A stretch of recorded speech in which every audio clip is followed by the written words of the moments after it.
আসসালামু আলাইকুম ওরহমতুল্লাহি অবরকাতু। বর্তমানে অনেক বিষয়ে আল্লাহর রাসূল সাল্লাল্লাহু আলাইহি সাল্লামের বাণী এবং সমাজের বাস্তব চিত্র সম্পূর্ণ উল্টো। রাসূল সাল্লাল্লাহু আলাইহি সাল্লাম বলেছেন, ছেলেদের পরিধেয় কাপড় থাকবে টাকনুর উপর আর মেয়েদের পায়ের পাতা পর্যন্ত। কিন্তু এখন হচ্ছেটা কি? ছেলেদের কাপড় পায়ের পাতা পর্যন্ত আর মেয়েদের টাকনুর উপর। আমরা সবাই উল্টো পথের পথিক।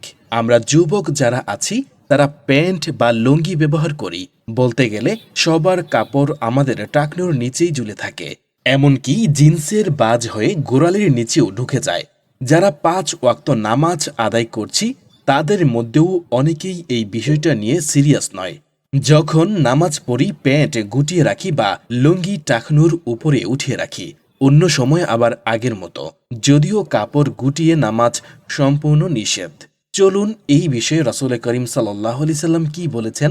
বুখারী শরীফের 5787 নম্বর হাদিসে বলা হয়েছে, ছেলেদের পরিধেয় বস্ত্রের যে অংশ পায়ের গোড়ালির নিচে থাকবে সে অংশ জাহান্নামে যাবে।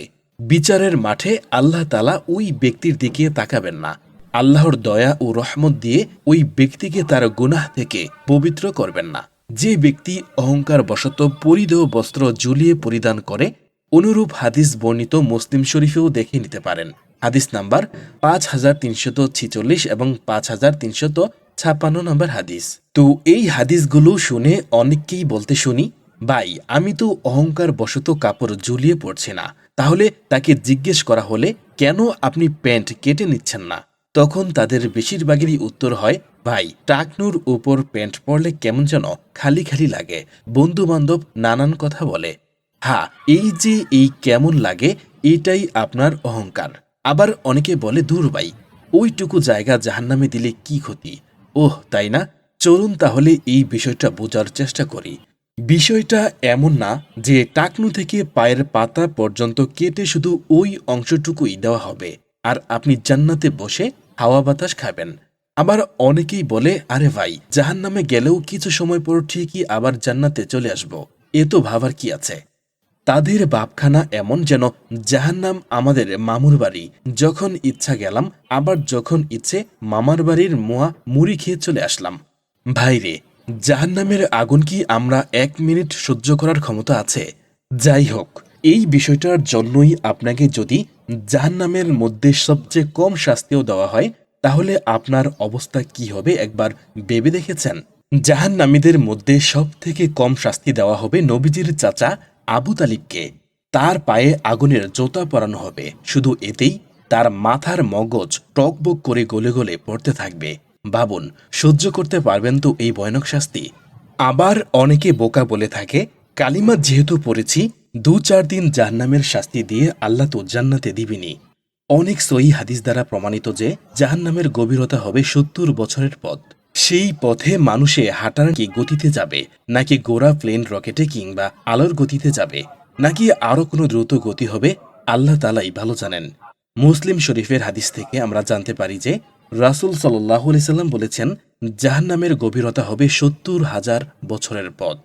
আরেক হাদিসে হযরত আবু হুরায়রা রাদিয়াল্লাহু আনহু হতে বর্ণিত, তিনি বলেন, আমরা রাসূলুল্লাহ সাল্লাল্লাহু আলাইহি সাল্লামের সাথে উপবিষ্ট ছিলাম। তিনি হঠাৎ একটি বিকট আওয়াজ শুনতে পেলেন। তখন নবী সাল্লাল্লাহু আলাইহি সাল্লাম বললেন, তোমরা কি জানো এটা কিসের আওয়াজ? বর্ণনাকারী বললেন, আমরা বললাম, আল্লাহ ও তার রাসূলই অধিক জ্ঞাত। তিনি বললেন, এ একটি পাথর যা 70 বছর আগে জাহান্নামে নিক্ষেপ করা হয়েছিল। তারপর তা কেবল নিম্নে পতিত হতে হতে এখন সেটা তার তলদেশে গিয়ে পৌঁছেছে। প্রিয় দর্শক, ধরে নিলাম 70 বছর পায়ে হাঁটার দূরত্বের সমান। তো যেখানে জাহান্নামের তলদেশে যেতেই সময় লাগবে 70 বছর, সেখানে এটা ভাবেন কি হিসেবে 2-4 দিন জাহান্নামের শাস্তি ভোগ করার পর জান্নাতে চলে যাবেন। 2টা হাদিস বলেই আজকের ভিডিও শেষ করব। একটি হাদিসে রাসূল সাল্লাল্লাহু আলাইহি সাল্লাম বলেছেন, কেউ নিজের আমল নিয়ে জান্নাতে যেতে পারবে না যদি আল্লাহর দয়া, রহমত, অনুগ্রহ, করুণা না থাকে। আল্লাহ তাআলা তার 100 ভাগ দয়া রহমতের মধ্যে 1টি ভাগ রহমত সকল সৃষ্টিকুলের মধ্যে বন্টন করে দিয়েছেন, আর 99টি রহমত নিজের কাছেই রেখে দিয়েছেন, যাতে রব্বুল আলামিন বিচারের মাঠে বান্দার জন্য রহমত পোষণ করতে পারেন। প্রিয় ভাই ও বোনেরা, এই 2টি হাদিস থেকে 2টি বিষয় স্পষ্ট। আল্লাহর দয়া ও অনুগ্রহ ছাড়া কেউই জান্নাতে যেতে পারবে না। আর আল্লাহ ৯৯ ভাগ দয়া করুণা নিজের কাছেই রেখেছেন কঠিন বিচারের দিবসে আমাদের ক্ষমা করে দেওয়ার জন্য। একটু ভাবুন, টাকনুর নিচে প্যান্ট পরার কারণে যদি আল্লাহ আমাদের দিকে না তাকান, দৃষ্টি না দেন, তাহলে কি আমরা আল্লাহর অনুগ্রহ পাব? আল্লাহ কি আমাদের মাফ করবেন? আমাদের পক্ষে কি জান্নাতে যাওয়া সম্ভব হবে? নিজেকে নিয়ে একটু ভাবুন। খুব ছোট্ট একটা বিষয় ভাইয়েরা, চাইলেই আমরা আল্লাহর দয়া আর অনুগ্রহ নিয়ে জান্নাতে যেতে পারি ইনশাল্লাহ।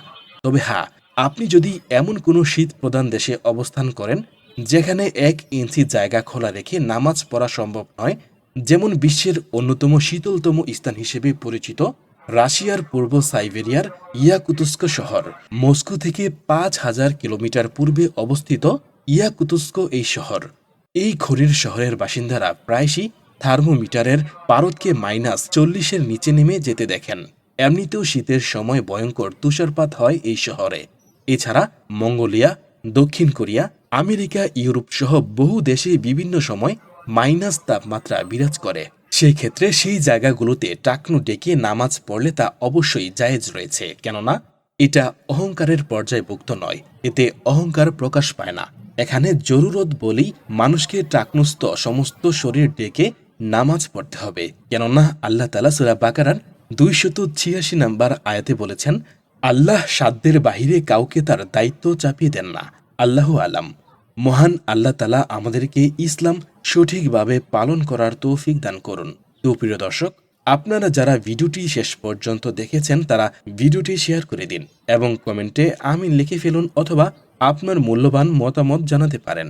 আল্লাহ তাআলা আমাদের সবাইকে উক্ত বিষয়গুলো মেনে চলার তৌফিক দান করুন, আমিন।